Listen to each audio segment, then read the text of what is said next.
ustedes saben que funcionaba ya una institución católica que se llamaba como el Tribunal del...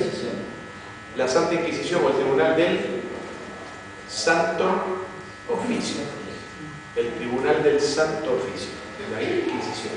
Y era una institución católica destinada a perseguir justamente a los herejes, es decir, aquellos que sostenían doctrinas heréticas desde el punto de vista católico. En Italia surge un hombre que se llama Jerónimo Savonarola, también ahorcado y luego quemado. En Holanda aparece un hombre que ustedes en la escuela seguramente lo habrán leído, se llama Erasmo de Rotterdam, o Erasmo, ¿sí? Habrán leído hablar de Erasmo. Erasmo posiblemente no estaba involucrado en el protestantismo como tal, ¿no? Tal vez no era creyente, por lo que uno puede leer, pero evidentemente fue un hombre lector de las Escrituras, defensor de las Escrituras y sobre todo de una cosa muy importante en la época de la Reforma, que fue la libre interpretación de las Escrituras. ¿Qué quiere decir la libre interpretación de las Escrituras? Que cada uno podía leer. Que cada uno podía leerla y además interpretarla, ¿sí? ¿Por qué? ¿Y por qué era libre? Porque si no era libre, ¿qué era? Condicionada. ¿Condicionada por quién? Por el Papa, por la Iglesia Católica, exactamente. Es decir, el dogma católico decía esto, primero no se lee la Biblia. Entonces, ¿se acuerdan que les comenté, por ejemplo, en España no se podía leer la Biblia? Pero además, si se leía la Biblia, se leía en idioma latín y además se interpretaba de acuerdo a las normas y al dogma católico. Muy bien, Erasmo fue justamente un precursor de la libre interpretación de la palabra de Dios. Y luego aparece en Alemania, por citarles algunos de los grandes hitos de la pre-reforma, en el año 1434 un hombre que se llamó Juan Gutenberg, que fue el inventor de ¿qué? Imprenta. Y con la imprenta en el año 1555, años después, imprimió la Biblia en lenguaje alemán. Y claro, la imprenta fue es notable como Dios fue haciendo converger los caminos, tanto, vamos a decir, religiosos, filosóficos, caso Erasmo, etcétera, y además aún de la tecnología, porque la Biblia impresa naturalmente estuvo al alcance de la mano de la gente, y entonces naturalmente empezó la lectura de la Biblia a iluminar corazones, iluminar conciencias y a sacudirse el yugo del papado, el yugo romano. Entonces naturalmente surgió la verdad como tenía que surgir.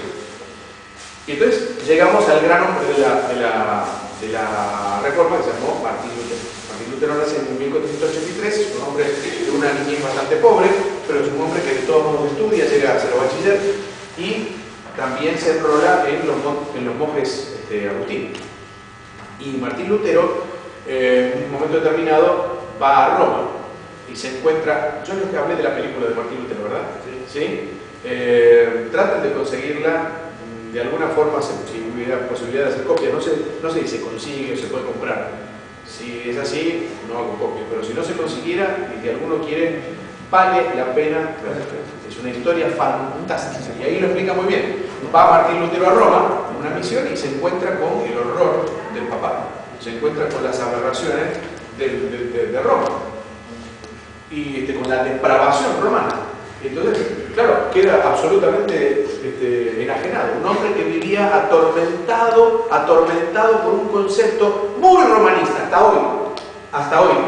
El Dios despiadado que castiga al pecador. No es el Dios de gracia, no que tolere, no que pase por alto el pecado sin más. Dios es santo. Pero es el Dios de toda gracia y de todo amor. Y ese no era el Dios que predicaba. Entonces, Lutero vivía atormentado, a tal punto que se conocen algunas historias de él cuando Satanás lo asusa y le hace pensar en sus pecados, y aquel hombre se tortura y sabe que hay una institución en la Iglesia Católica, más bien nunca me acuerdo, un misterio, que es el de la penitencia. Ustedes saben, ¿no? El sacramento de la penitencia. ¿Escucharon hablar del sacramento de la penitencia?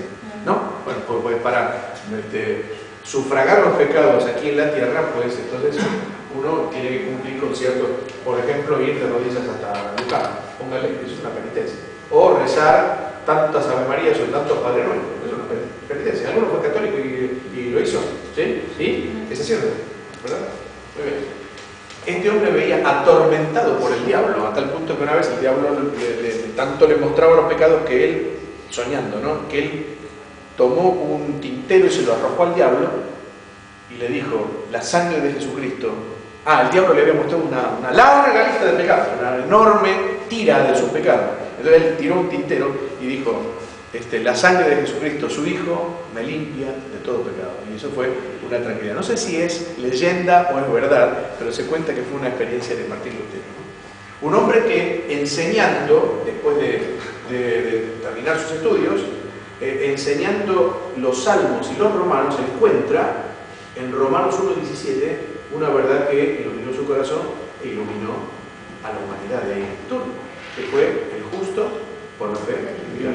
Y entonces Martín Lutero se convierte, se separa del catolicismo, el Papa lo excomulga, después traduce la Biblia al alemán popular y es el gran hombre de la Reforma, un hombre convertido que, a pesar de eso, no deja una serie de dogmas.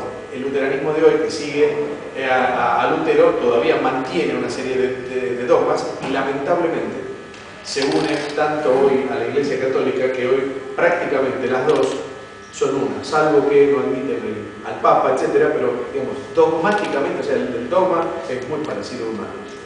Hay una diferencia. Los católicos, hay varias, ¿no?, pero hay una gran diferencia.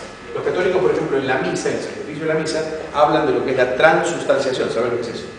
O sea, que el pan y el vino se transforman en el cuerpo. Bueno, Lutero no habla de la transustanciación, sino de la consustanciación. Es decir, confluyen, cohabitan en el pan y el vino el cuerpo y la sangre del Señor. No es que se transformen, pero están ahí. No se entiende mucho, pero es así. Uno es ¿cómo se llama? Transustanciación, y el otro es consustanciación. ¿Para nosotros qué es? Sí. Símbolo, un símbolo. Esto es mi cuerpo, no este, sino esto. Este símbolo es mi cuerpo, este símbolo es mi sangre. Muy bien. Por esa época, 1569, estamos hablando del siglo XVI, que es un siglo fantástico, un siglo explosivo en cuanto a la doctrina evangélica. Un hombre en España traduce de los idiomas originales al español la Biblia. Se llama Casiodoro de Reina. Y luego en el año 1622,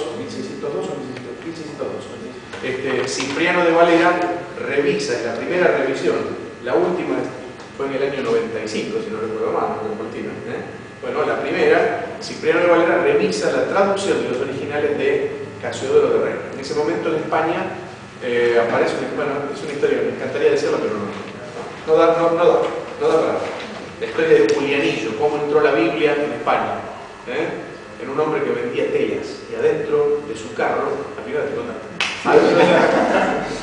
es que es fantástico, adentro del carro y abajo de las telas finas de Bright, lo que decía, un hombre sencillísimo, un mercader, un hombre sin estudio, y introdujo debajo de las telas, introducía las Biblias y los Nuevos Testamentos. Así la Biblia entró en España y produjo un avivamiento espectacular. La gente se convirtió.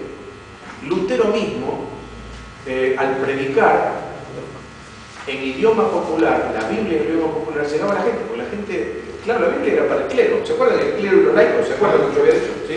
Bueno, era para el clero. Entonces, ¿qué hacía Lutero? Lutero le hablaba al pueblo. Y además Lutero era himnólogo. Y alguien dijo que se escuchaban más los himnos de Lutero que las prédicas de Lutero. ¿Por qué? Porque la música entra más que un mensaje. Una canción, la letra de una canción cantada entra mucho más que un mensaje. De modo tal que decían que Lutero cantaba el Evangelio. Fantástico, ¿no? Cantaba el Evangelio. La gente se convertía por himnos. Yo me convertí por un himno. Un himno convierte a la